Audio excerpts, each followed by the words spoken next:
Morning to all of you. I am very pleased that GP Baka is organizing now an webinar on the crude oil and its refining. The importance of crude oil is very vital importance in our life. The standard of development of any country shows its expenditure of kerosene, diesel, petroleum product all over in the region. So, but we cannot say all its the sources where we got from the petroleum and kerosene and diesel and petroleum product also. Our expert, Mr. Yagpriya Madhukar, is very specialist person in this field, and your query and eagerness is fulfilled in all the manners. So I request all the participants to to take advantage and his knowledge, and especially I request our participant to maintain his discipline and quiet environment for this webinar period. And I again welcome Mr. Madhukar to mm, uh, to give the valuable time. And okay, thanks you all over. Thank you. Thank you, sir.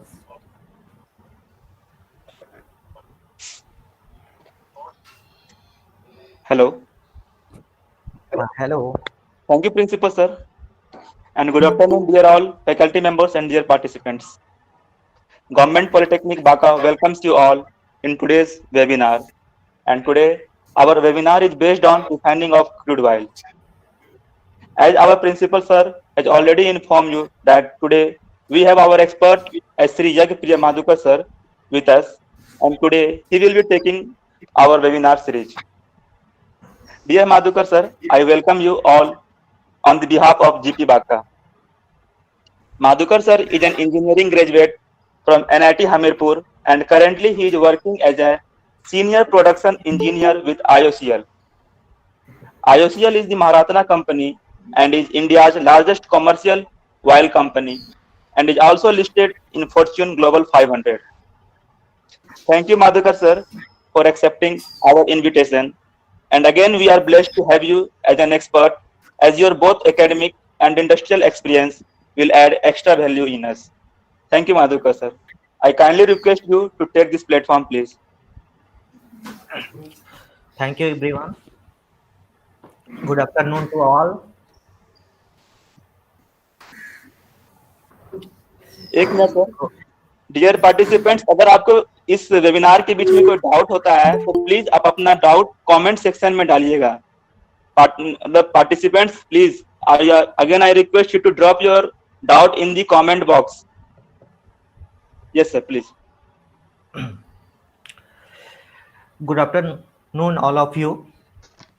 जैसा कि बता चुके हैं sir लोग कि मैं currently Indian oil में senior production engineer के पोस्ट पर काम कर रहा हूं. मेरी ज्वाइनिंग लगभग 2017 में हुई थी. मैं पिछले 2.5 साल से यहाँ काम कर रहा हूँ. तो जैसे आप लोग पढ़ते हैं तो आप लोग बेसिकली, जैसे मैं भी पढ़ता था, तो बेसिकली हम लोग थ्योरी पार्ट पढ़ते हैं. हमें इंडस्ट्री का जो वर्चुअल इंडस्ट्री में क्या हो रहा है एक्चुअली उसका हम थ्योरी पढ़ते हैं. लेकिन जब आप इंडस्ट्री में आएंगे तो चीज़ें बिल्कुल डिफरेंट होंगी. मतलब आपका थ्योरी यूज होगा लेकिन आपको कभी कभी ऐसा एहसास होगा कि जैसे आप यहाँ आए काम करने के लिए, तो जो लोग पिछले यहाँ 30 साल से काम कर रहे हैं, हो सकता है कि उसका एजुकेशनल बैकग्राउंड आपसे कम हो, वो 10th पास हो, लेकिन उनको प्रैक्टिकल नॉलेज कहीं ना कहीं आपसे बहुत ज़्यादा हो सकता है। और इंडस्ट्री में प्रैक्टिकल नॉलेज बहुत ज़्यादा मैटर करता है, एक्सपीरियंस जिसको कहते हैं। जैसे कोई गाड़ी चलाना है आपको, कार चलाते हैं आप लोग, तो कार चलाना अगर आप उसकी सिर्फ थ्योरी पढ़ लें कि हाँ कार में ऐसे स्टीयरिंग लेते हैं, ये गियर चेंज करते हैं, या मोटरसाइकिल या कुछ भी जो चलाते हैं आप, सिर्फ थ्योरी पढ़ के आपको वो चीज़ नहीं प्रॉपरली नहीं आ पाएगी। हाँ आप उसके बारे में जान जाएंगे, लेकिन आप उसको चला नहीं पाएंगे। चलाने के लिए आपको प्रैक्टिकली प्रैक्टिस करना पड़ेगा। तो जो हम लोग थ्योरी पढ़ते हैं एक्चुअली, उसका जो मेन एप्लीकेशन है वो जब आप काम करते हैं इंडस्ट्री में, वहां देखने को मिलता है। तो आज का जो मेन टॉपिक है हमारा, an overview on refining, crude oil refining process. तो मैं प्रेजेंट करता हूँ पीपीटी।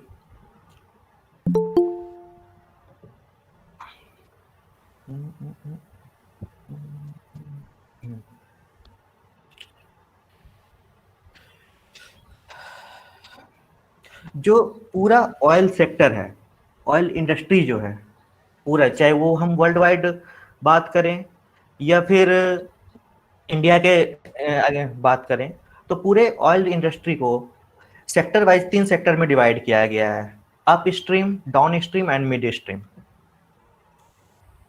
तो मेनली क्या होता है, अप स्ट्रीम में कुछ कंपनियां हैं, कुछ डाउन स्ट्रीम में कंपनियां हैं। तो जो पूरा इंडस्ट्री सेक्टर है, इसको ऑयल इंडस्ट्री सेक्टर, इसको 3 पार्ट में हम डिवाइड कर रहे हैं: up stream, down stream and mid stream. तो अप स्ट्रीम में वो कंपनियां, जैसे हमें पता लगा कि जैसे क्रूड ऑयल कहीं से तो निकलता है, जमीन के अंदर होता है ये बेसिकली। तो जब हमें सबसे पहले तो हेलो हाँ हेलो सर, आप अपना स्क्रीन शेयर किए हुए हैं क्या? एक मिनट, शेयर है स्क्रीन? हाँ शेयर है। ठीक है, ठीक है सर। शेयर है ना? हाँ शेयर है, शेयर है। सही चल रहा है सर, सही है। ओके ओके, ठीक ठीक। तो पूरे ऑयल सेक्टर को हम 3 पार्ट में डिवाइड कर रहे हैं: up stream, mid stream and down stream. तो हमें पता है कि क्रूड ऑयल जो है वो जमीन के अंदर पाया जाता है।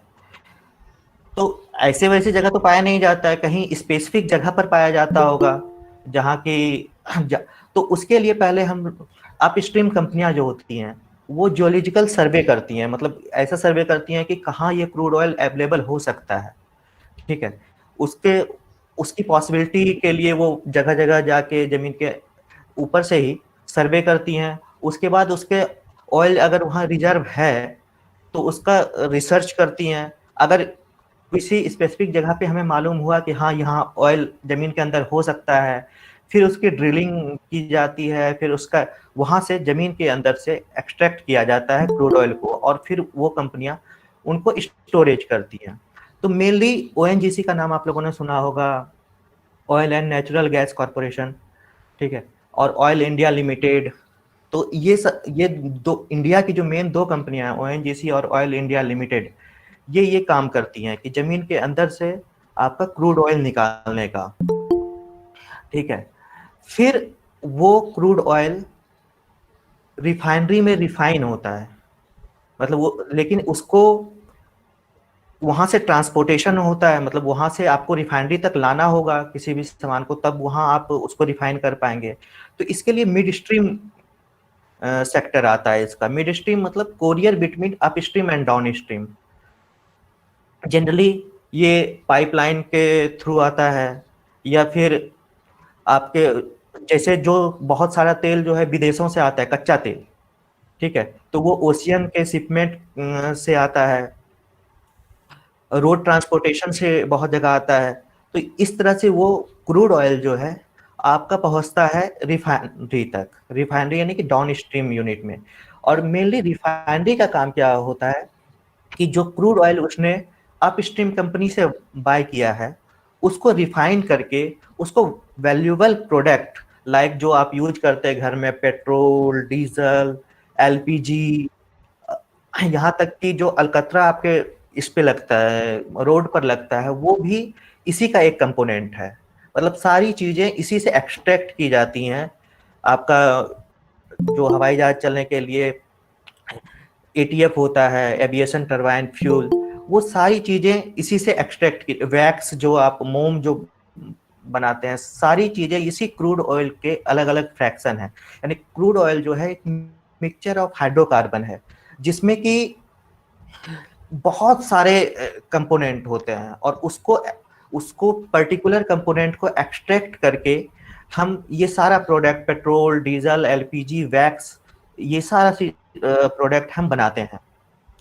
तो जो डाउन स्ट्रीम कंपनियां हैं, यहाँ मेनली रिफाइनिंग का काम होता है। जो क्रूड ऑयल है, जो क्रूड ऑयल आता है, उसमें जो भी सेडिमेंट्स हैं, जो मेटल पार्ट्स हैं, जो अपशिष्ट पदार्थ जिसको आप लोग कहते हैं, जो उसमें गंदगी है, उसको पहले हम लोग विड्रॉ करते हैं, फिर उसको अलग अलग फ्रैक्शन में डिवाइड करते हैं। और ये काम जो करती है आपकी कंपनियां, Indian oil corporation limited, IOCL, Bharat petroleum corporation limited, Hindustan petroleum corporation limited, ये सब डाउन स्ट्रीम कंपनियां कही जाती हैं। आपने बहुत जगह, आप जब पेट्रोल या डीजल भराने जाते होंगे तो Indian Oil, Bharat Petroleum, Hindustan Petroleum, इन सब के पेट्रोल पंप पे जाके आप पेट्रोल भराते हैं। तो वो जो पेट्रोल बनता है आपका, वो रिफाइनरी में बनता है, और वो फिर ट्रांसपोर्ट के माध्यम से आपके पेट्रोल पंप तक पहुंचता है, और फिर वो पेट्रोल पंप को हम लोग ऑफिशियल लैंग्वेज में रिटेल आउटलेट कहते हैं, वो वहां से फिर आप तक पहुंचता है जो आप चलाते हैं। तो कुछ इंपॉर्टेंट फैक्ट मैं आप लोगों के साथ शेयर करूंगा ऑयल के बारे में, क्रूड ऑयल के बारे में। किसी भी कंट्री का जो इकोनॉमिक ग्रोथ है, वो अगर उसका इंफ्रास्ट्रक्चर और ट्रांसपोर्टेशन के लिए जो जरूरी है, उसके इंफ्रास्ट्रक्चर और ट्रांसपोर्टेशन का ग्रोथ, ठीक है, और ट्रांसपोर्टेशन और इंफ्रास्ट्रक्चर का ग्रोथ होगा तो ऑयल का कंजम्पशन बढ़ेगा, और जो कि पेट्रोल और डीजल के डिमांड को बढ़ाता है। ठीक है, जो पूरे वर्ल्ड में जो क्रूड ऑयल है, मोस्ट ट्रेडेड कमोडिटी है। मतलब ये समझ लीजिए कि 40% जो समुद्री ट्रैफिक है, आपका जो समुद्र में ट्रैफिक है, उसका 40% ऑफ मैरिन ट्रैफिक ट्रांसपोर्ट ये ऑक्युपाई करता है। मतलब बड़े बड़े शिप्स में क्रूड ऑयल अलग अलग देशों से जो है, वो अलग अलग कंट्री, जो बहुत सारी कंट्री ऐसी हैं जहां क्रूड ऑयल अवेलेबल है, इजिली अवेलेबल है। इराक है, ईरान है, सऊदी अरेबिया है, वेनेजुएला है, नाइजीरिया है, कुवैत है, ये सब ऐसी कंट्री हैं जहाँ क्रूड ऑयल बहुत ज्यादा अवेलेबल है। और इंडिया जैसे कंट्री में हमें क्रूड ऑयल जितना हमारा डिमांड है उतना अवेलेबल नहीं है। तो हम उस डिमांड को फुलफिल करने के लिए बाहर से जो ऑयल एक्सपोर्टर हैं, जो एक्सपोर्ट करते हैं क्रूड ऑयल का, उनसे हम क्रूड ऑयल खरीदते हैं। तो आपको ये जानकर हैरानी होगी कि विश्व में, पूरे वर्ल्ड में, इंडिया 3rd नंबर पे आता है जो कि इंपोर्ट करता है क्रूड ऑयल को। मतलब सबसे ज्यादा इंपोर्ट चाइना करता है क्रूड ऑयल का, फिर यूएसए, फिर India. India per day 50 lakh barrel जो है क्रूड ऑयल वो इंपोर्ट करता है। 50 लाख बैरल, एक बैरल अप्रॉक्स 159 लीटर होता है। जब इंटरनेशनल मार्केट में आप बात करते हैं तो क्रूड का जो यूनिट लिया जाता है, उस बैरल लिया जाता है। तो और एक बैरल में आपका, जब जनरली अगर लीटर में देखेंगे तो 159 लीटर्स होते हैं। जो वर्ल्ड की 3 ऑयल रिजर्व कंट्री है, मतलब जहां क्रूड ऑयल सबसे ज्यादा पाया जाता है, वो है Venezuela, Saudi Arabia and Canada. लेकिन जो मेन 3 ऑयल प्रोडक्शन, जो मैक्सिमम प्रोडक्शन करती है कंट्रियां, वो है Saudi Arabia, Iran and Iran. तो ऐसा क्या है कि जहाँ रिजर्व ज्यादा है वो प्रोडक्शन ज्यादा नहीं कर रही है?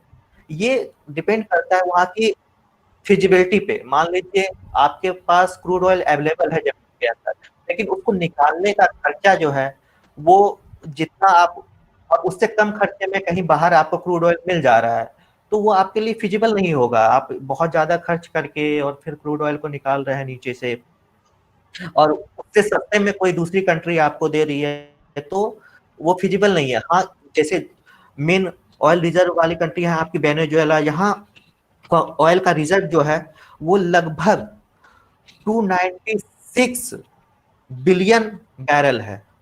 लेकिन और इसके रेस्पेक्ट में अगर आप कनाडा और इसको सऊदी अरेबिया को, वहाँ ऑयल रिजर्व कम है, लेकिन यहाँ प्रोडक्शन ज्यादा है ऑयल का। जितना भी ऑयल, क्रूड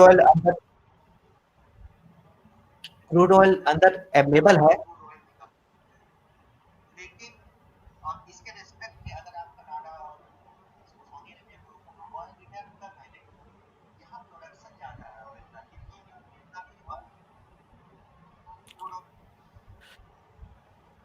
जो क्रूड ऑयल का इंडिया टोटल अपने क्रूड ऑयल जितना जरूरत है उसका लगभग 82% जो है बाहर से इंपोर्ट करता है। और हमारा जो डोमेस्टिक प्रोडक्शन है, जो आपकी ओएनजीसी, ऑयल इंडिया लिमिटेड है, ये सब डोमेस्टिक प्रोडक्शन जो है वो 18 से 20% है। यानी कि हम हाईली डिपेंडेंट है क्रूड ऑयल को इंपोर्ट करने के लिए दूसरे कंट्रीज पे।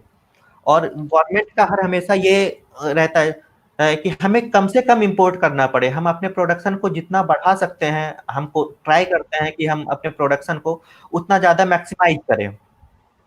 ठीक है, तो जो अभी गवर्नमेंट का टारगेट है कि 2022 तक जो हम 80% इंपोर्ट कर रहे हैं उसको 67% तक ला सके। 67% हमें ही इंपोर्ट करना पड़े, बाकी हम डोमेस्टिक प्रोडक्शन पे काम चलाएं। एक minute sir. Sir Sandeep sir, हाँ बोलिए। सर का स्क्रीन विजिबल नहीं हो रहा है, वो चेक कीजिएगा आप। नहीं, सर का स्क्रीन तो विजिबल जा रहा है। नहीं, चैट पे आ रहा है, किसी का इश्यू है सर का। नहीं तो पिन कर लेगा ना, पिन कर लेगा, वो स्क्रीन पिन कर लेगा। सर का स्क्रीन विजिबल है अच्छी तरह से, सभी को विजिबल है सर का स्क्रीन की। हाँ, वो पिन कर लेगा तो आ जाएगा उसको विजिबल उसको। ठीक है, स्टार्ट करता हूँ। हाँ स्टार्ट कीजिए सर, कंटिन्यू सर। ठीक है, आपको ये एक बहुत इंपॉर्टेंट फैक्ट है, जो ट्रेडिंग होती है क्रूड ऑयल की, जो हम खरीदते हैं क्रूड ऑयल, तो उसका कुछ पर बैरल कुछ प्राइस होता है इंटरनेशनल मार्केट में। मतलब जैसे अभी करेंटली जो है वो $40 से $45 चल रहा है एक बैरल क्रूड का दाम। जो ट्रेडिंग होती है वो डॉलर में होती है जनरली, इंडियन रुपीज में होती नहीं है वो। ठीक है, तो डॉलर में होती है। तो अगर क्रूड ऑयल का प्राइस $1 बढ़ता है, सिर्फ $1, तो टोटल जो इंडिया का इंपोर्ट बिल है, मतलब जो हम इंपोर्ट करते हैं उसका जो खर्चा है, वो लगभग 900 करोड़ के अप्रॉक्स बढ़ जाता है। जो 2012-2014 में आप देखते होंगे कि क्रूड का जो प्राइस था, क्रूड ऑयल का प्राइस, वो लगभग $140 के करीब था, और अभी लगभग $40 के करीब है। तो ये इंडिया के लिए एक अच्छी बात है कि आपको सस्ते रेट पे क्रूड ऑयल मिल रहा है, तो आपका जो इंपोर्ट बिल है वो कम होगा, जो आपको इंपोर्ट करने के लिए पैसा चुकाना होगा वो कम चुकाना होगा। ये दो चीजों पे डिपेंड करता है, एक तो क्रूड ऑयल का price plus dollar to rupees का कन्वर्जन।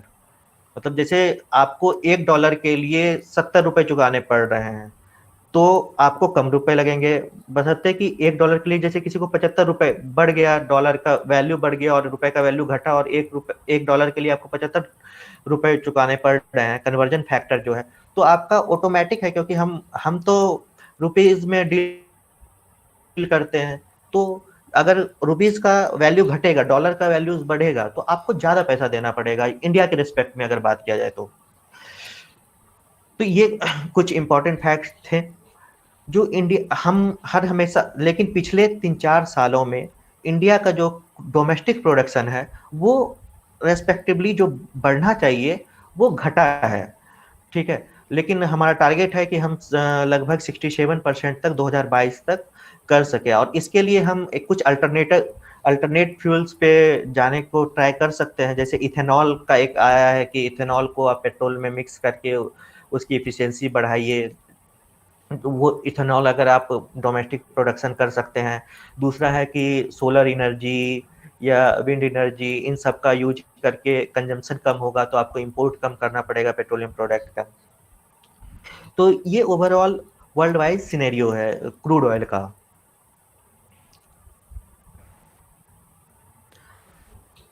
अब मैं आता हूं कि क्रूड ऑयल होता क्या है। क्रूड ऑयल है mixture of hydrocarbon, mixture of hydrocarbon, और हाइड्रोकार्बन मेनली कार्बन और हाइड्रोजन का मिक्सचर है, लेकिन इसके साथ साथ इसमें आपको सल्फर, नाइट्रोजन, ऑक्सीजन के compound, some metals plus water, ये सारे चीज भी अवेलेबल मतलब उसमें रहते हैं, जिसको कि हमें फिल्टर आउट करना पड़ता है। लगभग आप इसका जो हाइड्रोकार्बन है आपका क्रूड ऑयल, उसमें लगभग 83 to 87% आपका कार्बन कंपोनेंट होता है, बाकी 10 to 14% हाइड्रोजन कंटेंट है, और जो सल्फर, नाइट्रोजन, ऑक्सीजन है ये कम अमाउंट में होते हैं, लेकिन इस और मेटल है, इसको फिल्टर आउट करना बहुत जरूरी है। और जो इसमें ये अवेलेबल है सल्फर, नाइट्रोजन, ये बहुत ज़्यादा डिपेंड करता है आपका रिफाइनरी का कॉन्फ़िगरेशन कैसा होगा। ये इस बात पे डिपेंड करता है कि उसमें सल्फर कंटेंट या नाइट्रोजन, ऑक्सीजन, क्योंकि जो रिफाइनरी में यूनिट्स लगाने पड़ेंगे आपको, वो इसके अकॉर्डिंग लगाने पड़ेगा कि आपको सल्फर रिमूव करना है और नाइट्रोजन रिमूव करना है, उसमें से ऑक्सीजन, मेटल्स, इन सबको रिमूव करना है, ठीक है। और इसको क्रूड ऑयल को लिक्विड गोल्ड कहा जाता है। तो क्रूड ऑयल की जो वैरायटी होती है वो डिपेंड करती है आपकी एपीआई ग्रेविटी पे, उसमें सल्फर कंटेंट कितना है, जियोग्राफिक वेरिएशन, जैसे कोई क्रूड ईरान में मिल रहा है तो उसका कंपोनेंट कुछ और होगा, कोई इराक में, जगह जगह के हिसाब से वो वेरी करता है। और क्रूड ऑयल की वॉलेटिलिटी होती है कि एक तरह से कितने, जब आप किसी चीज को हीट करते हैं तो वो वेपर बन के और फैलता है, तो वो जितने कम टेम्परेचर पे वेपर बनेगा, हम ये कहेंगे कि वो कंपोनेंट उतना ज़्यादा वोलेटाइल है, या फिर वो जितना ज़्यादा टेम्परेचर लेगा उसको वेपर बनने में, हम कहेंगे उतना कम वोलेटाइल है। तो जो क्रूड ऑयल को जो हम डिवाइड करते हैं मेनली, जैसे heavy crude oil and light crude oil. Heavy crude oil वो क्रूड ऑयल होता है जिसका कि एपीआई ग्रेविटी वो 20 से कम होता है। एपीआई ग्रेविटी को मैंने स्क्रीन पे शेयर किया, देखिए 141.5 अपॉन एस माइनस 131.5 एस होती है specific gravity eight 15 degree centigrade. Specific gravity क्या हुई, डेंसिटी ऑफ, जिसका भी आप निकाल रहे हैं, density of that component with respect to water. जैसे क्रूड ऑयल का निकाल रहे हैं तो density of crude oil with respect to water. तो आप ये देखेंगे कि अगर एस की वैल्यू 1 होती है तो एपीआई ग्रेविटी आपकी 10 आएगी, लेकिन अगर स्पेसिफिक ग्रेविटी 1 से कम रहती है तो जो आपका फर्स्ट पोर्शन है उसकी वैल्यू बढ़ेगी, तो वो 10 से ऊपर आएगा। तो हम ये चाहते हैं कि जो लाइटर क्रूड होता है वो ज़्यादा अच्छा होता है हमारे लिए।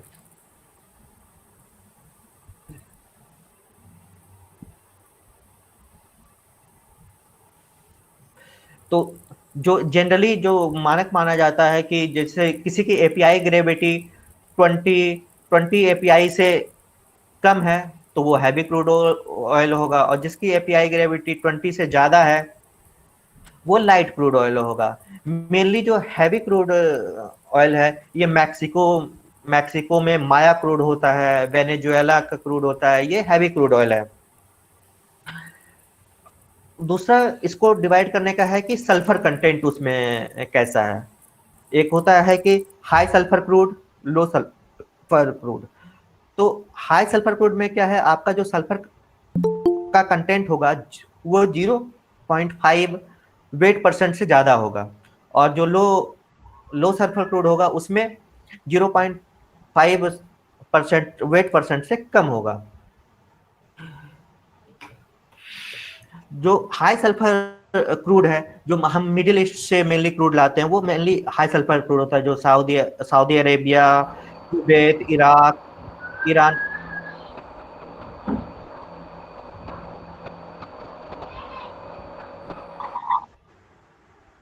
इन सब का जो क्रूड होता है वो हाई सल्फर क्रूड होता है। अगर आप 0.5 वेट परसेंट को पीपीएम में कन्वर्ट, हम लोग जनरली पीपीएम में इसको देखते हैं, तो उसको जब पीपीएम में आप कन्वर्ट करेंगे 0.5 परसेंट को, तो 0.5 upon 100 into 10 to the power 6 part per million में, तो लगभग 5000 पीपीएम आएगा। यानी कि अगर क्रूड ऑयल में 5000 ppm से कम सल्फर है तो वो लो सल्फर क्रूड, और अगर ज्यादा है तो हाई सल्फर क्रूड उसको कहा जाता है। जो लो सल्फर क्रूड है वो आपका बेनीलाइट क्रूड ऑयल होता है, जो कि नाइजीरिया और अंगोला इन सबसे, मलेशिया से भी थोड़ा मात्रा में ये लो सल्फर क्रूड पाया जाता है। इस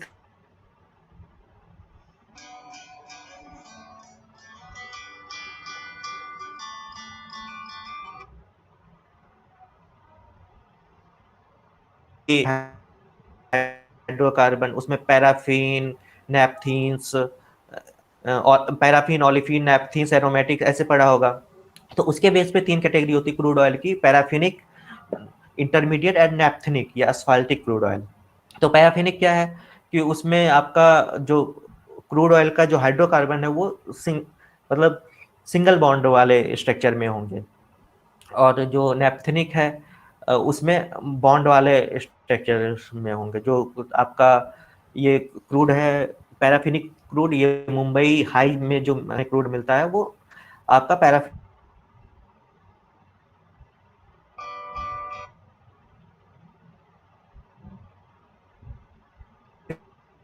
होता है, और ऐसे क्रूड जिसमें पैराफिनिक भी या नैप्थेनिक भी है उसको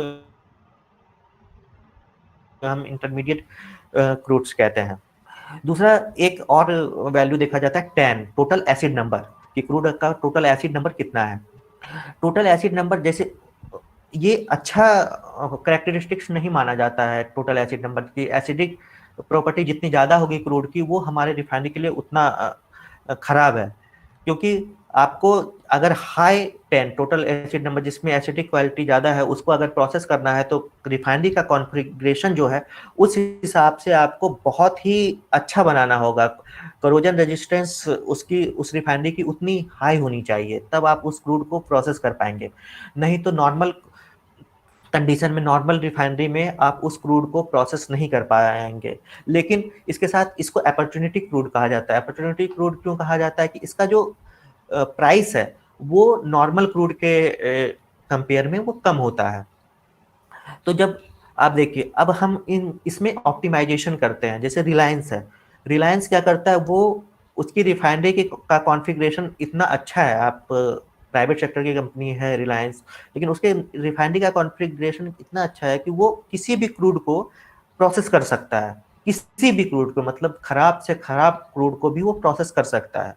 लेकिन जो अपने IOCL और ONGC, IOCL, BPCL, HPCL उतने एफिशिएंट नहीं है क्रूड को प्रोसेस करने में। हाँ, अब जो नई रिफाइन, क्योंकि ये पहले से ही है और जो नई रिफाइनरी जा रही है उसको उस तरह से स्ट्रक्चर किया जा रहा है कि हम कैसे भी क्रूड को प्रोसेस कर सकते हैं। इसके पीछे का कॉन्सेप्ट ये है कि जब आप हाई 10 नंबर या जिसमें सल्फर कंटेंट ज़्यादा है वैसे क्रूड को इंटरनेशनल मार्केट में खरीदते हैं तो वो आपको $4 से $5 सस्ते में मिलता है। जैसे नॉर्मल क्रूड आपको $45 में मिल रहा है तो वो क्रूड आपको $40 पर बैरल में मिल जाएगा।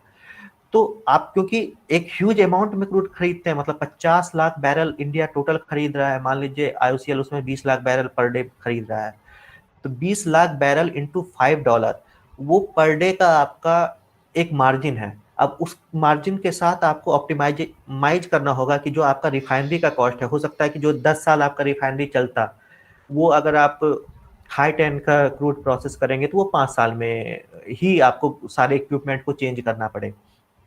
तो वो ऑप्टिमाइजेशन आपको देखना पड़ेगा कि हम अगर फिर से सारे इक्विपमेंट को चेंज करेंगे उसमें जो खर्च आ रहा है, और दूसरा जो हमारा पैसा इसमें बच रहा है जो $5 का जो मार्जिन है, ये कौन सा ज्यादा है। अगर हमें मतलब इस खराब क्रूड को प्रोसेस करने पे और जो रिफाइनरी का खर्चा है, खराब क्रूड को हमने प्रोसेस किया उसमें ज्यादा फायदा है तो हम उस वे में जाएंगे। नहीं तो आप अगर वैसा नहीं हो पा रहा है तो आपको नॉर्मल क्रूड को प्रोसेस करना पड़ता है। तो और सल्फर कंटेंट के आधार पे क्रूड को सौर क्रूड और स्वीट क्रूड कहते हैं। सौर क्रूड का मतलब हुआ जिसमें कि सल्फर कंटेंट ज़्यादा है वो सौर क्रूड होता है, और जिसमें सल्फर कंटेंट कम है उसको स्वीट क्रूड कहते हैं। तो ये सब जो क्रूड आप प्रोसेस कर रहे हैं वो डिफाइन करेंगे कि आपके रिफाइनरी का कॉन्फ़िगरेशन कैसा होना चाहिए। जैसे आप ये समझ लीजिए, जैसे आपने किसी रिफाइनरी को सबसे वर्स्ट केस के लिए तैयार किया है कि हम कैसा भी क्रूड इसमें प्रोसेस कर सकते हैं, तो अच्छा वाला क्रूड तो आप उसमें प्रोसेस कर ही सकते हैं, साथ साथ खराब वाला भी कर सकते हैं, तो उसमें आपको कोई दिक्कत नहीं है। लेकिन अगर आप सिर्फ अच्छे वाले क्रूड के लिए उसको, जैसे स्वीट क्रूड के लिए ही अगर सिर्फ बनाया है, आपने कॉन्फ़िगर किया है रिफाइनरी को, तो उसमें आप सॉर क्रूड को प्रोसेस ही नहीं कर पाएंगे। उसके लिए आपको स्वीट क्रूड ही लेना है। स्वीट क्रूड मतलब सल्फर कंटेंट जिसमें ज़्यादा हो, जिसकी और जिसका इंटरनेशनल मार्केट में आपको प्राइस ज़्यादा देना पड़ेगा।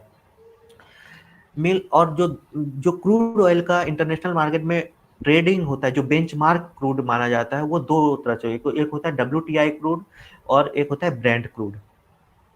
WTI वेस्ट टेक्सास इंटरमीडिएट, जिसकी एपीआई ग्रेविटी 39.6 होती है और सल्फर कंटेंट लगभग 0.26। ये जो है सुपीरियर क्वांटिटी का, ये मेनली जो WTI क्रूड है, इसका जो ट्रेडिंग होता है वो मेनली यूएस वाले साइड होता है। और ब्रेंट क्रूड जो है, जो आपका ओपेक नेशंस है, the organisation of the petroleum exporting countries, OPEC nation, वो ब्रेंट क्रूड को बेंचमार्क मानती है। लेकिन वर्ल्ड वाइड 2/3 जो है ये ब्रेंट क्रूड ही ज़्यादा पॉपुलर है। क्यों पॉपुलर है? क्योंकि इसका जियोग्राफिकल लोकेशन कुछ ऐसा है, जैसे आप मान लीजिए कोई माल अमेरिका से मंगा रहे हैं और कोई मिडिल ईस्ट से मंगा रहे हैं, तो मिडिल ईस्ट से अगर ट्रांसपोर्टेशन चार्ज, अगर क्रूड के प्राइस में थोड़ा मार्जिन भी है, लेकिन ट्रांसपोर्टेशन चार्ज में आपकी बचत इतनी हो जा रही है कि वो मार्जिन कम पड़ रहा है, तो आप उसको प्रीफर करेंगे। जस्ट लाइक कि आपको कोई चीज़, मान लीजिए आप अभी बिहार में रह रहे हैं, आप कोई चीज़ तमिलनाडु से मंगानी है, कोई उत्तर प्रदेश से मंगानी है, हो सकता है कि तमिलनाडु में वो चीज़ें सस्ती हो, लेकिन वहाँ से लाने का खर्च उससे ज़्यादा हो जाए। तो ये सारा फैक्टर देखा जाता है। तो फिर वहाँ से वो क्रूड ऑयल शिप्स के माध्यम से वो आता है आपके जैसे हल्दिया पोर्ट पे आता है, और उसके बाद पोर्ट से पाइपलाइन के थ्रू वो रिफाइनरी तक पहुँचता है। फिर रिफाइनरी में आपके ये सारा प्रोसेस होता है। तो क्रूड ऑयल का लगभग नॉर्मल डिस्क्रिप्शन यही है कि आपको क्रूड ऑयल ज़मीन के अंदर से मिलता है, उसको सर्वे करके ड्रिल करके फिर उसका एक्सप्लोरेशन किया जाता है। वो क्रूड ऑयल वहाँ जो अपस्ट्रीम कंपनियां होती हैं वो स्टोर करती हैं। ONGC, इंडिया के रिस्पेक्ट में मैं बात कर रहा हूँ, तो ONGC, ऑल इंडिया लिमिटेड, ये उसको स्टोर करती हैं। स्टोर करने से क्या होता है, उसका जो वाटर पार्ट होता है वो नीचे धीरे धीरे सेटल होता है। फिर उस जो ऊपर वाला पार्ट होता है वो ऑयल वाला कंटेंट होता है, तो उससे वाटर कंटेंट को रिमूव किया जाता है। वो अपने तरफ से जितना रिमूव कर सकते हैं, वो मैक्सिमम तो कर नहीं सकते हैं कि पूरा के रिमूव करके, वो मैक्सिमम जितना कर सकते हैं वो उतना करते हैं। फिर वो क्रूड ऑयल वो स्टोर करते हैं। वो स्टोरेज से क्रूड ऑयल या तो टैंक के माध्यम से या रेल के माध्यम से या पाइपलाइन के माध्यम से रिफाइनरी तक पहुंचता है, और रिफाइनरी में फिर क्रूड ऑयल की प्रोसेसिंग होती है, यानी कि रिफाइनिंग होती है। रिफाइनिंग में अब हम आते हैं रिफाइनिंग वाले पार्ट पे। जो क्रूड ऑयल आपके यहाँ आ गया रिफाइनिंग होने के लिए, फिर हम क्या करते हैं? तो जब क्रूड ऑयल आपके जब रिफाइनरी में आता है, तो क्रूड ऑयल को ऐसा तो है नहीं कि डायरेक्ट रिफाइन करेंगे, उसको स्टोर किया जाता है।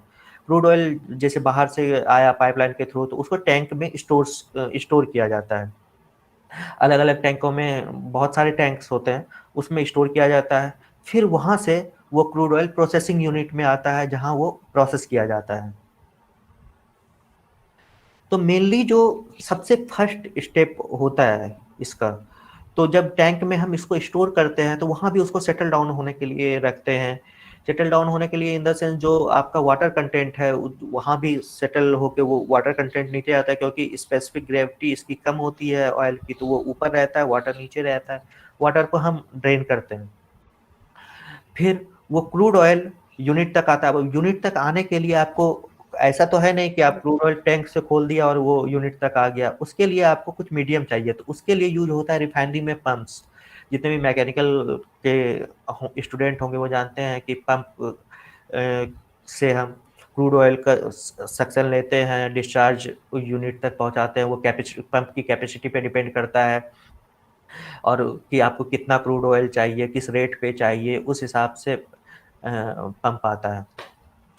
और किसी रिफाइनरी में, पूरी रिफाइनरी में कहीं भी अगर पंप का ऑपरेशन है, तो किसी भी ऑपरेशन के लिए सिंगल पंप नहीं होता है। मतलब जैसे आप, ऐसा नहीं है कि एक पंप रहेगा, हर हमेशा 2 पंप यूज होते हैं सेम काम करने के लिए। सेम पाइपलाइन से अलग अलग पाइप को डिवाइड करके 2 पंप को जोड़ा जाता है। 2 पंप को इसलिए जोड़ा जाता है कि एक पंप नॉर्मल आपके ऑपरेशन में होता है, दूसरा स्टैंड बाय पंप होता है।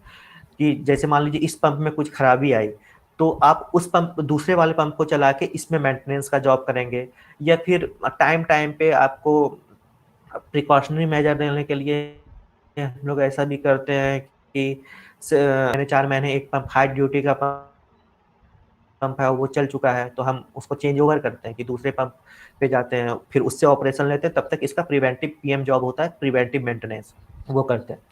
तो ऐसे होते हुए वो क्रूड ऑयल जो पहुंचता है, वो पहुंचता है आपके एवीयू सेक्शन में, एटमॉस्फेरिक यूनिट में, एटमॉस्फेरिक डिस्टिलेशन यूनिट में।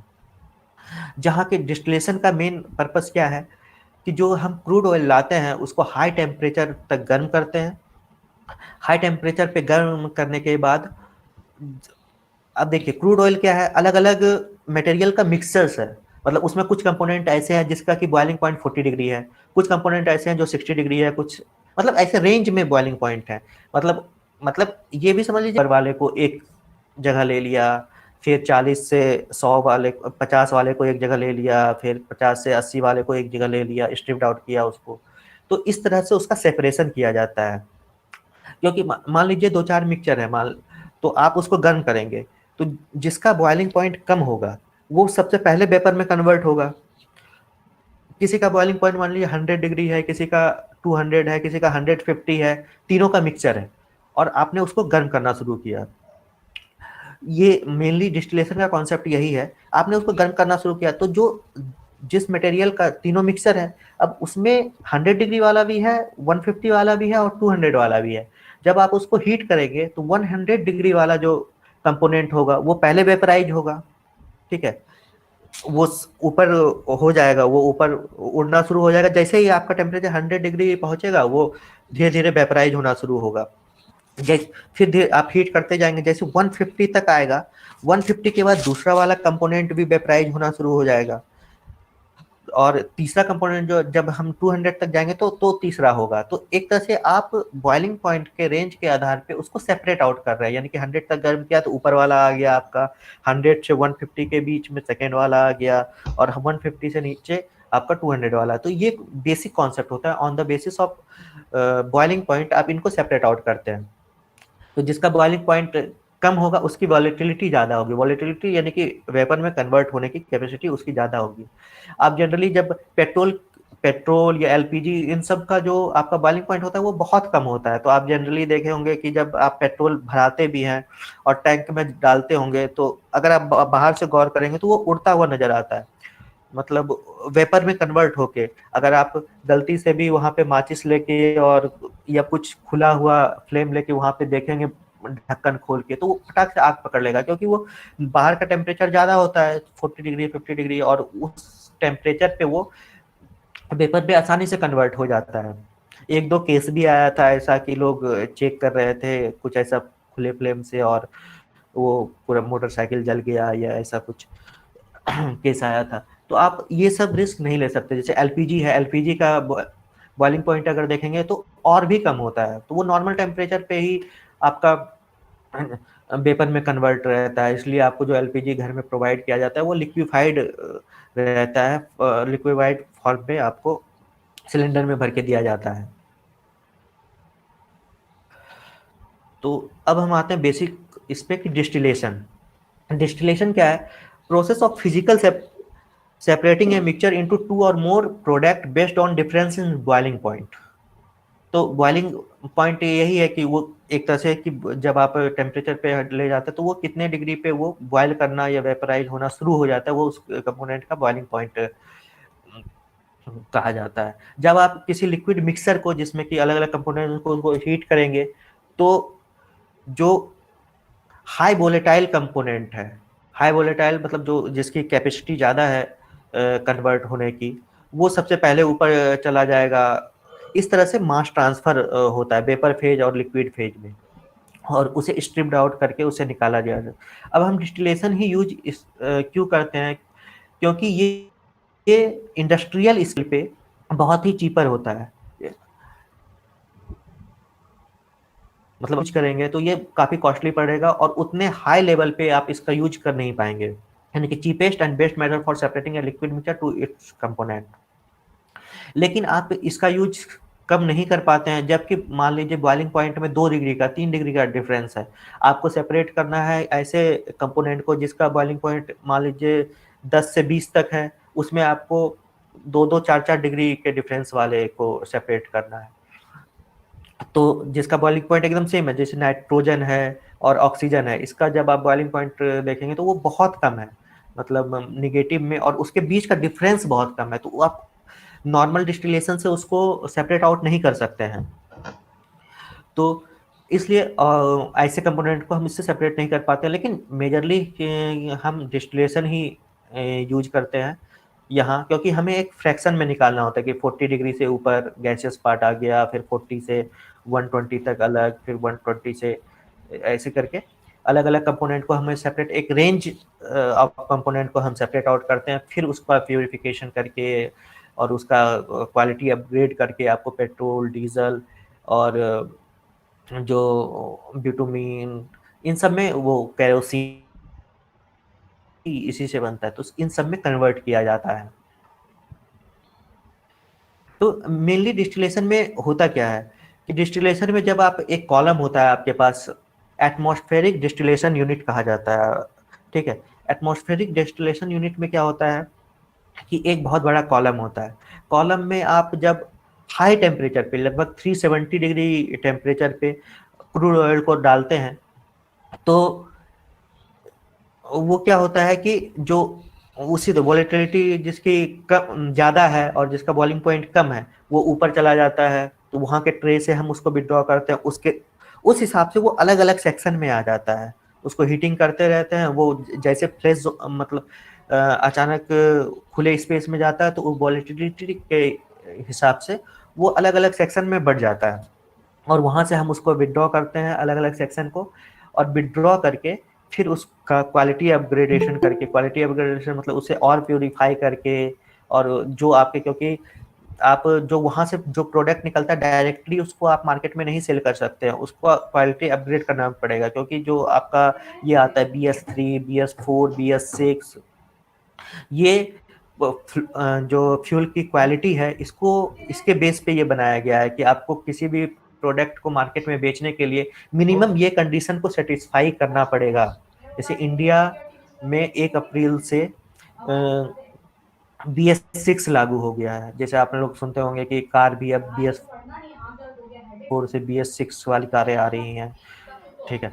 तो उससे क्या होता है, ये इमिशन नॉर्म्स पे डिपेंड करता है। जैसे क्योंकि आप जब धुआं छोड़ते हैं, पहले जब आप स्टार्टिंग की गाड़ियां याद कीजिए, जब आप स्कूटी और ये चलाते थे मोटरसाइकिल, तो उससे बहुत ज़्यादा धुआं निकलता था, लेकिन आजकल की गाड़ियां उससे कम इमिशन, क्योंकि आप पूरे इन्वायरमेंट को पॉल्यूटेड भी नहीं कर सकते हैं, वो आज के डेट में बहुत मेजर कंसर्न है।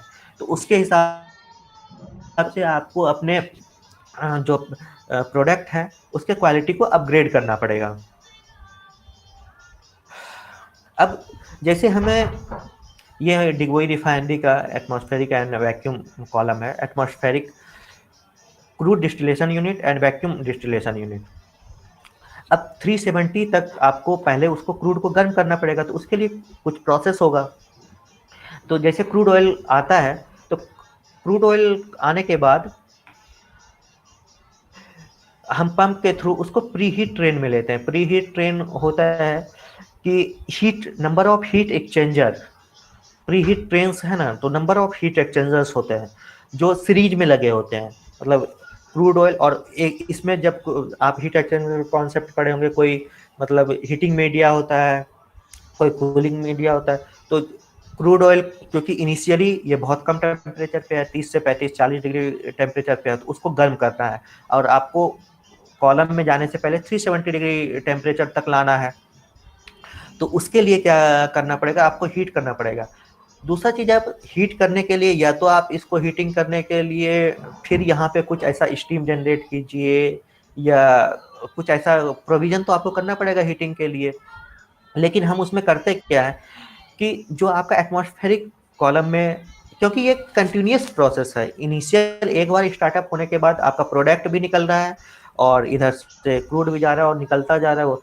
तो जो हमारा यहाँ प्रोडक्ट निकलता है, जो प्रोडक्ट आपके कॉलम से निकल रहा है, क्योंकि आपने यहाँ एंट्री 370 के रेट पे किया था, तो जब वो निकलेगा तो नीचे वाला जो कंपोनेंट होगा, ऊपर वाला कंपोनेंट का टेम्परेचर कम होगा और नीचे वाले कंपोनेंट का टेम्परेचर बहुत ज़्यादा होगा जो प्रोडक्ट है। तो इसी प्रोडक्ट को हम as a heating medium use करते हैं जहाँ इनिशियल फेज में, क्योंकि इसका टेम्परेचर बहुत ज़्यादा है, लगभग HGO जो लिखा है आपका हैवी गैस ऑयल, इसका टेम्परेचर बहुत ज़्यादा है, यानी कि ये 360 के अराउंड ऐसे है। तो इसी को हम पाइप से विड्रॉ करते हैं पंप के थ्रू और इस हीट एक्सचेंजर में डालते हैं, और जो इनिशियल आपका क्रूड आ रहा है वो उससे मतलब उसका हीट कंज्यूम करके ये गर्म हो जाता है, यानी कि मेरा दोनों काम हो जा रहा है, जो आपका प्रोडक्ट है वो ठंडा भी हो जा रहा है और क्रूड जो है वो यूज भी हो जा रहा है। रिफाइनरी पूरे इस प्रोसेस पे चलता है कि आपको किसी भी चीज़ को वेस्ट नहीं करना है। ऐसा नहीं है कि कोई चाहे स्टीम हो या पानी हो, किसी भी चीज़ को वेस्ट नहीं करना है, क्योंकि बहुत कम जो आपका क्वांटिटी होता है वो बहुत ज़्यादा होता है। यदि आप 1-1 रुपए भी किसी चीज़ पे सेव करते हैं तो अगर दिन में उसका 5 लाख लीटर हो रहा है तो आप पर डे 5 लाख रुपए सेव कर रहे हैं कंपनी का। तो आप उस हिसाब से देखें, आप नहीं तो आपको क्या करना पड़ता है, ये जो प्रोडक्ट निकला इसको ठंडा करने के लिए आप कुछ अलग यूज करते हैं, उसमें आपका खर्चा आता। फिर आप इनिशियल जो हीटिंग कर रहे हैं उसको हीट करने के लिए अलग खर्च करते हैं, तो उसका अलग खर्च आ रहा है। तो उस चीज़ को मिनिमाइज करने के लिए जो हमारा प्रोडक्ट निकल रहा है हाई टेम्परेचर पे, उसी को यहाँ यूज करते हैं हम एज ए हीटिंग मीडियम में, और हमारा दोनों काम हो जाता है, यानी कि वो कूल भी हो गया और ये हीट भी हो गया। उसके बाद जो ये क्रूड है तो इसमें डिफरेंट टाइप के मटेरियल्स रहते हैं आपके, मटेरियल इन द सेंस कि आपका अभी भी इसमें वाटर है, वाटर ऑयल का मिक्सचर रहता है, मेटल्स हैं, मेटल्स के सॉल्ट्स हैं, इन सबको पहले हम निकालते हैं। इन सबको निकालने का पर्पस ये होता है क्योंकि अगर ये मेटल के सॉल्ट क्रूड ऑयल में रह जाएंगे तो वो जब कॉलम में जाएंगे सेपरेट होने के लिए की, तो मेटल के सॉल्ट क्या हम वहाँ रिएक्शन करके उसको करोड करेंगे, मतलब वहाँ करोजन के जो ये रेट है वो बढ़ जाएगा, इसलिए उसको रिमूव करना बहुत ज़रूरी होता है। और दूसरा कि वो जब सेकेंडरी प्रोसेस यूनिट में जाएगा और उसमें ऑलरेडी मेटल्स हैं तो वो वहाँ कैटलिस्ट यूज होता है, उस कैटलिस्ट को भी डीएक्टिवेट कर देता है। तो इसलिए हम उस डिसॉल्टर्स में मेटल और जितने भी ऑयल और इन सबको है वो हम निकाल देते हैं। उसके बाद वो फिर से हम उसको अलग अलग ट्रेन्स में गर्म करते हैं, लेकिन ये हमारे 370 डिग्री टेम्परेचर तक, क्योंकि आपका यहाँ से निकल ही 370 तक रहा है, उससे आप कितना भी गर्म करेंगे तो, और एक मीडियम के थ्रू तो वो 370 तक तो पहुँचेगा नहीं, कुछ तो मार्जिन रहेगा, लगभग 200-220 तक आपका टेम्परेचर इस क्रूड ऑयल का पहुंच जाएगा। तो अब उसके लिए फिर हम फर्नेस यूज करते हैं उसको फर्दर हीट करने के लिए। फर्नेस में क्या होता है, एयर है, फ्यूल ऑयल है, इन सबको जला के फर्नेस को जलाया जाता है, उसमें पाइपिंग होती है, ठीक है, कन्वेक्शन जोन, कंडक्शन जोन ऐसे करके होता है, बहुत डीप में अंदर नहीं जाएंगे हम लोग। तो वहाँ उसको गर्म किया जाता है और उसको गर्म करके लगभग 370 डिग्री टेम्परेचर पे उसको फ्लैश किया जाता है एटमॉस्फेरिक कॉलम में, जिसको हम लोग कहते हैं crude distillation unit. Crude distillation unit में जाने पर क्या दवाई बोला बोलते वीक में खाने के लिए। हेलो हाँ सर, ठीक ठीक।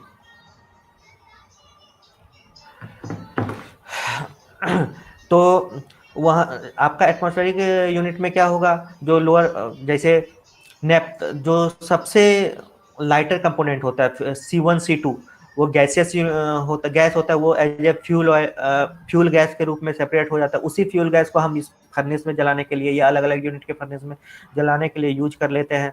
दूसरा हुआ, उससे निकलता है आपका एलपीजी कंपोनेंट। फिर आता है आपका ये नेप्था वाला, नेप्था इन द सेंस इसी को नेप्था को प्यूरिफाई करके फिर अलग यूनिट में भेज के कैटालिटिक यूनिट में, और इससे मोटर स्प्रिट बनाया जाता है। मोटर स्प्रिट जिसको आप पेट्रोल कहते हैं, उसका ऑफिशियल नेम मोटर स्प्रिट है।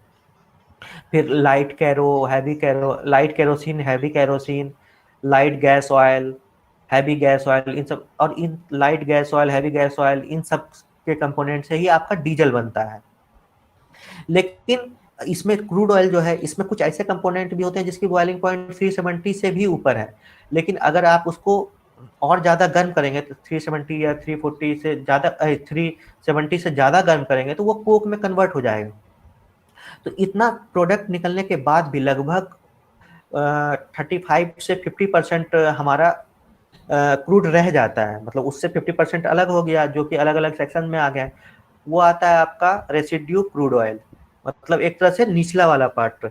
अब उसको अगर आप और गर्म करेंगे उसी प्रेशर पे, टेम्परेचर पे, तो वो कोक में कन्वर्ट हो जाएगा, जो कि बहुत कम प्राइस पे बिकेगा।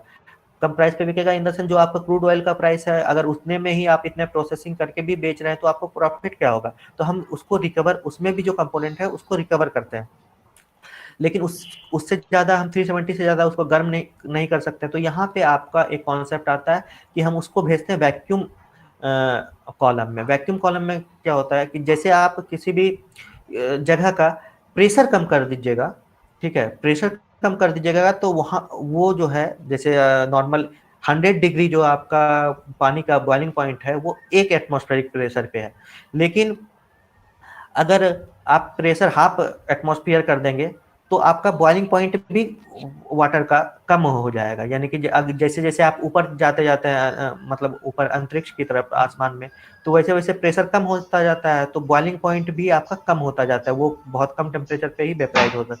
तो उस कॉन्सेप्ट का यूज करते हुए हम जो वैक्यूम कॉलम है, इसमें वैक्यूम कॉलम का क्या मतलब, वैक्यूम मतलब खाली, एक तरह से हवा नहीं है वहाँ, मतलब वैक्यूम कॉलम का यही मतलब हुआ कि वहाँ एक तरह से प्रेशर जो है वो बहुत कम है। तो उस जगह पे हम वैक्यूम कॉलम में क्या करते हैं कि इस वाले नीचे वाले कंपोनेंट को, आरसीओ को डालते हैं, और इसको डालने के बाद क्योंकि ये वैक्यूम पे होता है तो ओवरऑल मेरा 370 डिग्री पे ही उस पूरे हाई, जिसका बॉइलिंग पॉइंट हायर है, वो 370 के नीचे ही बॉयल करना लगता है। Boil in the sense vapour में कन्वर्ट होकर अलग अलग फ्रैक्शन में कन्वर्ट हो जाता है, और उससे भी फिर जो बचता है उसको वैक्यूम रेसिड्यू कहते हैं या सॉल्ट रेसिड्यू कहते हैं, जिससे आपका, जिसको प्रोसेस करके आपका कोक बन जाता है, या अलकतरा जिसको आप कहते हैं, जो बिटुमिन जो इस पे यूज होता है आपके सड़क बनाने में। ये सब प्रोडक्ट आपका ये जनरल एक तरह से ये यूनिट का ओवरव्यू है। जो एबीयू है, यानी कि आपका एटमॉस्फेरिक एंड वैक्यूम, ये सबसे मदर यूनिट है, क्योंकि प्राइमरी यूनिट है। अब इससे जो प्रोडक्ट निकलता है ये मार्केट में सेल करने लायक होता नहीं है, क्योंकि इसमें अब आपको BS4 BS6 जो भी नॉर्म्स है गवर्नमेंट के, उसके अकॉर्डिंग उसको प्यूरिफाई करना पड़ेगा। तो उसके लिए फिर सेकेंडरी यूनिट आते हैं, इससे बहुत सारे यूनिट रहते हैं, जो कि आपका LPG, एक LRU होता है जो LPG रिकवरी यूनिट होता है, वो ऊपर वाले पार्ट को वहाँ डालते हैं, वहाँ से LPG रिकवर करते हैं। इसी तरह MSQ होता है, motor speed quality upgradation unit, जहाँ की आप ये इस वाले सेक्शन नेप्था वाले पार्ट को डालते हैं, और उसका क्वालिटी जो ऑक्टेन नंबर, सिटेन नंबर, उसमें सल्फर कंटेंट कितना होना चाहिए, उसके अकॉर्डिंग उसको प्यूरिफाई करके करते हैं, फिर वो मार्केट में सेलेबल होता है। उसी तरह डीजल का डेंसिटी, सिटेन नंबर, ये सारे कंपोनेंट देखते हुए उसको हाइड्रो ट्रीटर में हाइड्रोजन के साथ ट्रीट करके उसमें से सल्फर और नाइट्रोजन ये सब निकाल के उसके डेंसिटी को रिड्यूस किया जाता है, उसके सिटेन नंबर को बढ़ाया जाता है। तो ये डिफरेंट प्रोसेस है। तो जो ये एबीयू है, इसको हार्ट ऑफ रिफाइनरी कहा जाता है। ये प्राइमरी यूनिट है, और सेकेंडरी यूनिट वो होते हैं जो कि आपके इसके बाद वाले यूनिट जो इसको प्यूरिफाई करके उसके क्वालिटी को अपग्रेड करते हैं, ये लो वैल्यू प्रोडक्ट से हाई वैल्यू प्रोडक्ट में कन्वर्ट करते हैं।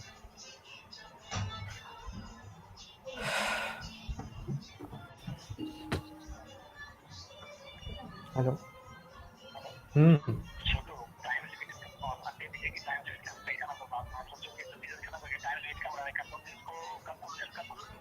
हाँ हाँ ठीक ठीक है, हो गया 5 मिनट।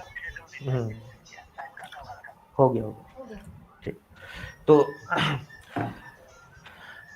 एक मैं आपको ये पीपीटी दिखा रहा हूँ, देखिए ये एनएसयू ऑफ गैसेज हुई, ये एलआरयू मतलब एलपीजी रिकवरी यूनिट में गया, ये नेप्था जो है एमएसक्यू में गया, एमएसक्यू यानी कि मोटर स्पीड जिसको आप पेट्रोल कहते हैं। ये एचडीटी हाइड्रो ट्रीटिंग यूनिट में गया, हाइड्रो ट्रीटिंग में जहाँ से आपका डीजल बनता है, ठीक है। ये प्रेसेबल वैक्सी डिस्टिलेट होता है पीडब्ल्यूडी, जो कि जहाँ से आपका ये सॉल्वेंट डिवैक्सिंग यूनिट है जहाँ से आपका वैक्स बनता है। ये वीआर और हैवी वैक्सी डिस्टिलेट ये डीसीयू में जाता है, डीसीयू वहाँ जाके ये इसमें कोक में कन्वर्ट होता है। ये ओवरऑल इसका रिव्यू है। आप रिफाइनरी का एक पीएफडी देख सकते हैं, इस तरह से कुछ रिफाइनरी का ओवरऑल रिव्यू इस तरह से होता है। आपका क्रूड ऑयल आया, यहाँ सीडीयू में आया, सीडीयू यानी कि आपका क्रूड डिस्टिलेशन यूनिट, फिर वो ये यहाँ से कुछ कंपोनेंट निकले, उसको अलग अलग यूनिट सीआरयू एमएसयू इस तरह अलग अलग यूनिट होते हैं। ओवरऑल आप इस साइड देख सकते हैं, ये प्रोडक्ट है, fuel gas, LPG, motor spirit जिसको आप पेट्रोल कहते हैं, sulphur kerosene, superior kerosene, ATF aviation turbine fuel, HHD, ठीक है, high speed diesel, wax, fuel oil और ये कोक, पेट्रोलियम कोक। तो इस तरह से ये ओवरऑल आपका रिफाइनिंग होता है और आपका मेजर प्रोडक्ट में कन्वर्ट होता है। और ये प्रोडक्ट जो है फिर से ये सारा जो प्रोडक्ट है ये टैंक में स्टोरेज होता है, अलग अलग टैंक में, और वहाँ से फिर से पाइपलाइन और चाहे टैंक, और इससे इस माध्यम से रिफाइनरी से मार्केटिंग डिवीजन को जाता है, और मार्केटिंग डिवीजन जो है वो आपको वो सेल करता है, यानी कि वहाँ से फिर मार्केटिंग डिवीजन स्टोर करके उसको रिक्वायरमेंट के हिसाब से आपके पेट्रोल पंप तक पहुँचता है, या एलपीजी है तो वो एलपीजी डिस्ट्रीब्यूटर के पास जाता है, वहाँ से आपके घर तक पहुँचता है या पेट्रोल पंप तक पहुँचता है। तो ये लगभग ऊपर पर रिव्यू है रिफाइनरी का। तो अब मैं लगभग इसको एक तरह से कंक्लूजन के हिसाब से यही है कि जो क्रूड ऑयल है। हेलो, हाँ सुनिए, ये बोल रहा है अब क्वेश्चन जो भी बच्चे पूछना चाहेंगे 2 मिनट 3 मिनट टाइम देके क्वेश्चन करवा लीजिए। हाँ, और उसके बाद टाइम लिमिट हम लोगों का ऑलमोस्ट कंप्लीट हो चुका है। अच्छा ठीक है, ठीक ठीक। हाँ, तो अब जो लोग क्वेश्चन कुछ पूछना चाह रहे हैं वो लोग क्वेश्चन पूछ सकते हैं कुछ, अगर आपका कुछ डाउट हो इस तरह रिफाइनरी से क्या हो।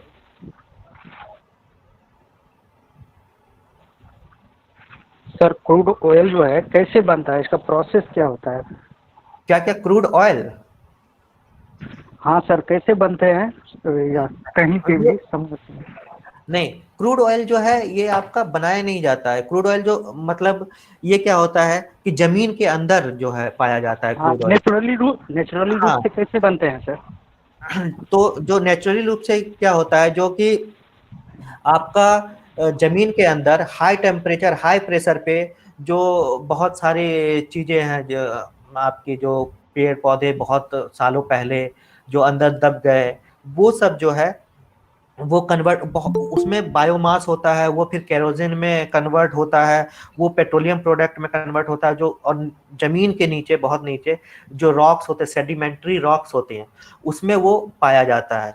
ठीक है, क्रूड ऑयल को हाई टेम्परेचर हाई प्रेशर पे वो बहुत सालों में कन्वर्ट होके वो क्रूड ऑयल में कन्वर्ट होता है।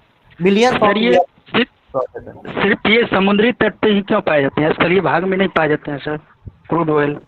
नहीं, ऐसा नहीं है कि सिर्फ समुद्री तट पे ही पाए जाते हैं, ऐसा नहीं। ये मतलब देखिए जहां भी जैसे कोई चीज अंदर दबा हुआ, अंदर कहाँ दबेगा, मतलब जैसे ये ऐसा नहीं है कि आज दबा, तो वो मिलियंस ऑफ ईयर्स पहले कभी दबा हुआ, ऐसा नहीं। जैसे आप असम में देखेंगे तो वो समुद्र के किनारे नहीं है, वो असम में या जहां मैं रह रहा हूँ यहाँ आसपास भी नीचे ड्रिल करके, ये डिपेंड नहीं करता है कि सिर्फ समुद्री किनारे में मिलेगा, वो जहां भी वो अवेलेबल होगा मिलियंस ऑफ ईयर पहले, जहां भी दबा होगा हाई टेम्परेचर हाई प्रेशर पे वो कन्वर्ट हुआ होगा, वहां मिलेगा। ऐसा कुछ जरूरी नहीं है कि सिर्फ समुद्री तट पे ही मिलेगा। अच्छा, थैंक यू सर। बोलिए सर, उसमें जो रिफाइन क्रूड ऑयल को जो रिफाइनरी तक पहुंचाते हैं, उसमें पंप का जो यूज करते हैं, वो कोई रेंज पंप यूज करते हैं या फिर एक ही जगह यूज करते हैं उसका? नहीं नहीं, ऐसा नहीं है। आप देखिए, जब क्रूड ऑयल आप वहां से निकला तो क्रूड ऑयल अब वहां से रिफाइनरी तक का पाइपलाइन तो बहुत ज्यादा होता है।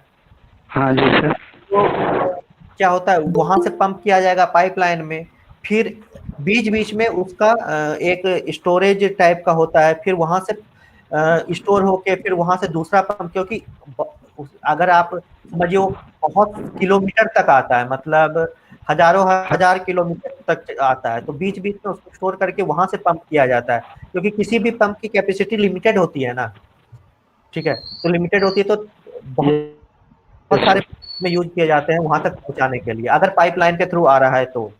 और जनरली जो विदेशों से क्रूड ऑयल आता है तो वो तो आपके शिप्स में मैरिन के थ्रू आता है, और फिर वो पोर्ट पे आएगा, वहां से फिर स्टोरेज होके पाइपलाइन के थ्रू। तो पाइपलाइन डिवीजन का काम यही है कि वो उसको पंप करे अलग अलग, और कोई भी पंप इतनी कैपेसिटी को तो है नहीं कि वो हजारों किलोमीटर तक उसको वो कर दे, तो वो जगह जगह पे उसको स्टोर करके फिर वहां से पंप किया जाता है। Thank you sir. सर एक बात बोले सर, रिफाइंड जो फर्नेस में जैसे हम प्रोसेस करते हैं, उसमें कोल तार का वो लास्ट प्रोसेस या पहला प्रोसेस है उसमें सर? कोल तार सबसे लास्ट है, मतलब जो सबसे लास्ट में बचा हुआ है वो कोल तार है, मतलब जो वैक्यूम रेसिड्यू आ गया उसको हम, वो एक तरह से बेकार प्रोडक्ट हुआ जिसकी की वैल्यू क्रूड ऑयल के भी प्राइस से कम होती है, ठीक है, लेकिन फिर भी आपको उसको क्या कहते हैं, एज ए अलकतरा जो आप रोड पे यूज करते हैं उन सब यूज कर लिया जाता है। यस, उसमें सर कार्बन की ज्यादा हाँ, उसमें कार्बन का परसेंटेज बहुत ज्यादा होता है। जी sir, thank you sir. Sir crude oil को अगर हम लोग गाड़ी में डालते हैं उससे वो ज़्यादा दूरी तय करता है सर आम तेल के अपेक्षा सर? क्या क्या रिपीट कीजिएगा? क्रूड ऑयल को सर अगर गाड़ी में डाल के चलाते हैं तो वो ज़्यादा दूरी तय करेगा आम तेल की अपेक्षा में, जैसे डीजल पेट्रोल? नहीं, ये तो बिल्कुल ही नहीं करेगा, क्योंकि क्रूड ऑयल से ही आपको रिफाइन करके उसका जो कंपोनेंट आपको चाहिए चलाने के लिए, वो तो आप अगर क्रूड ऑयल को गाड़ी में डाल देंगे तब तो आपका गाड़ी ही बंद हो जाएगा, मतलब वो चलेगा। अगर ऐसा होता तो हम क्रूड ऑयल को रिफाइन कर ही क्यों रहे हो? और किसी को कोई डाउट है? हेलो, हाँ गुड आफ्टरनून सर जी। हाँ, सर बोल रहे थे कि एथेनॉल, जो आप बोले कि एथेनॉल डाल करके उसकी एफिशिएंसी को हम बढ़ाते हैं, तो सब में मतलब हाँ बोलिए। एथेनॉल डाल करके, जैसे कि अभी BF6 इंजन, BF5 इंजन, जैसे कि हम मतलब इन्वायरमेंट में पोल्यूशन को कम करने के लिए उसमें एथेनॉल डाल करके उसका एफिशिएंसी बढ़ाते हैं ना, या फिर उससे पोल्यूशन कम हो, धुआं वैक्स वगैरह सब कम निकले, तो एथेनॉल जो डालते तो उससे उसका एफिशिएंसी कितना बढ़ता होगा? ये तब तो हम ऐसा भी कर सकते हैं, जैसे कि केरोसिन है उसमें भी अगर हम एथेनॉल डालें तो वो भी हम उसके तौर पे यूज कर सकते हैं, उससे भी तो वैक्स कम निकलेगा। नहीं, ऐसा नहीं है। एथेनॉल को एज ए अल्टरनेटिव फ्यूल, मतलब ऐसा माना गया है कि अल्टरनेटिव फ्यूल माना गया है, कि उसमें ऐसा नहीं है कि आप पूरा एथेनॉल, उसके लिए भी ऑप्टिमाइजेशन किया जाता है, मतलब एक फिक्स अमाउंट, अगर आप एथेनॉल ज्यादा डाल देंगे तो भी उससे काम नहीं होगा, तो एक फिक्स अमाउंट। हाँ, उसको तो फिक्स अमाउंट में डालेंगे ना, जैसे हम बोल रहे थे कि क्रूड ऑयल से हम पेट्रोल निकाले, डीजल निकाल लिए, ठीक है। केरोसिन को भी प्यूरिफिकेशन, केरोसिन का प्यूरिफिकेशन तो वहाँ पे नहीं होता है, केरोसिन तो डायरेक्ट निकाला जाता है, उसका ही प्यूरिफिकेशन किया नहीं जाता है? नहीं होता है उसका भी प्यूरिफिकेशन होता है, ऐसा नहीं है। आपका देखिए जैसे केरोसिन हम लोग कम प्रोड्यूस करते हैं क्योंकि केरोसिन का कंजम्पशन कम है। दूसरी बात है ठीक, कि ठीक। जो केरोसिन आपको गांव में मिलता है वो गवर्नमेंट सब्सिडाइज करके देती है, तो हाँ, इसलिए हाँ। कंपनी को प्रॉफिट उसमें कम होता है। तो जब हमें गवर्नमेंट की तरफ से ऑर्डर आता है कि आपको केरोसिन बनाना है, तभी हम केरोसिन प्रोड्यूस करते हैं, नॉर्मल तौर पे केरोसिन का प्रोडक्शन नहीं होता है। अच्छा, अच्छा। तो उसका एफिशिएंसी वाला सर थोड़ा सा कॉन्सेप्ट अगर बता देते तो।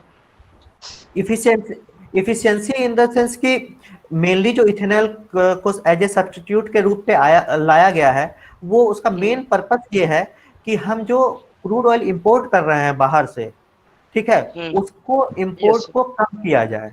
मेन मेरा पर्पस ये है कि हम कुछ एक ऐसा अल्टरनेट, क्योंकि क्रूड ऑयल हमको बाहर से खरीदना पड़ रहा है कच्चा तेल, तो उसके लिए बहुत ज्यादा पैसा लगता है। तो अगर हम कुछ ऐसा अल्टरनेटिव ला लें कि जो हम घर में प्रोड्यूस कर लें और उसको मिक्स करके और उसकी कैपेसिटी को बढ़ाया जाए, तो हमें इंपोर्ट कम करना पड़ेगा बाहर से, बाहर की कंट्री से इंपोर्ट कम करना। मेन पर्पस वो है कि हमें बाहर से क्रूड ऑयल कम खरीदना पड़े, इसलिए हम उसमें एथेनॉल के अल्टरनेटिव पे जा रहे हैं कि एथेनॉल को थोड़ा मिला के। देखिए आपका यूज तो लिमिटेड है, मतलब कंजम्पशन तो अगर मान लीजिए 100 लीटर है और आप 100 लीटर के लिए खरीद रहे हैं 150 लीटर बाहर से, और उसमें आप घर से ही मान लीजिए 100 में से 30 लीटर आप एथेनॉल पे काम करने लगे, तो 80 लीटर का ही जरूरत होगा ना। तो उसके लिए आपको क्रूड ऑयल भी कम खरीदना पड़ेगा, क्रूड ऑयल कम खरीदना पड़ेगा तो आपको पैसा कम पे करना पड़ेगा। ओवरऑल एथेनॉल का मेन ये है, मेन एथेनॉल मिलाने का एक लिमिटेशन होता है ना, एथेनॉल मिलाने का कि हाँ। ठीक, ठीक सर, बस यही। Thank you. हो गया ना? ठीक है सर, अब ठीक है। सेशन को थैंक यू माधुकर सर। हाँ बोलिए।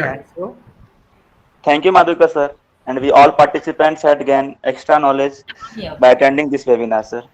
Your explanation in this regard has, without no doubt, clear our all what we call doubts in this on this topic.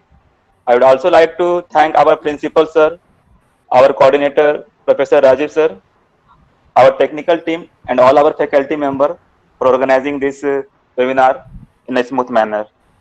Lastly, I would also like to thank all the participants for their patience listening. Thank you, sir. Thank you. ठीक है, तो participants आपका अगर कुछ है तो फिर आप